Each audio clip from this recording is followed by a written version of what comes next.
Auto డ్రైవర్ల బతుకులు ఆగమైనవి.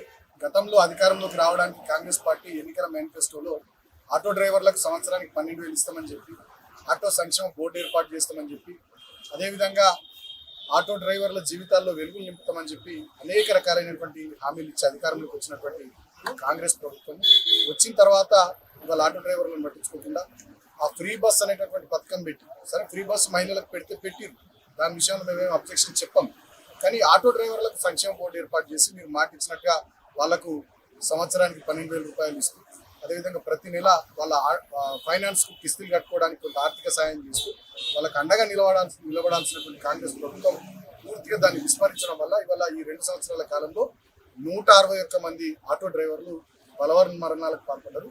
ఈ ఆటో డ్రైవర్ల ఆత్మహత్యలు, బలవన్ మరణాలు ఈ కాంగ్రెస్ ప్రభుత్వం చేసినటువంటి హత్యలుగానే ఇవాళ తెలంగాణ సమాజం, తెలంగాణ ప్రజలు భావిస్తూ ఉన్నారు. 2.5 లక్షల కోట్ల నుంచి 3 లక్షల కోట్ల అప్పు ఈ 2 సంవత్సరాల కాలంలో చేసినటువంటి కాంగ్రెస్ ప్రభుత్వం ఇవాళ ఆటో డ్రైవర్లను ఆదుకోవడానికి, ఆ కుటుంబాలను నిలబెట్టడానికి వీళ్ళకి మనసు వస్తలేదు. మంత్రులు మాత్రం ముఖ్యమంత్రితో సహా వాటాలు పంచుకోవడానికి, అదేవిధంగా వాళ్ళు అడ్డగోలుగా అక్రమంగా సంపాదించుకోవడానికి వాళ్ళ వల్ల ఉవ్విలూరుతున్నారు తప్ప తెలంగాణలో ఆటో డ్రైవర్ల సంక్షేమాన్ని గాలికి వదిలేసినారు. ఇవాళ మేము TV9 ఛానల్ ఆఫీస్ నుండి తెలంగాణ భవన్ వరకు మా ఖానాపూర్ నియోజకవర్గ ఇన్ఛార్జ్ సోదరులు జాన్సన్ నాయక్ గారితో కలిసి ఒక దేవరకద్ర నుండి ఇక్కడ హైదరాబాద్లో వచ్చి స్థిరపడినటువంటి ఆటో డ్రైవర్ సోదరుడు రాజు గారి ఆటోలో ప్రయాణం చేస్తూ ఇక్కడ దాకా వచ్చినాం.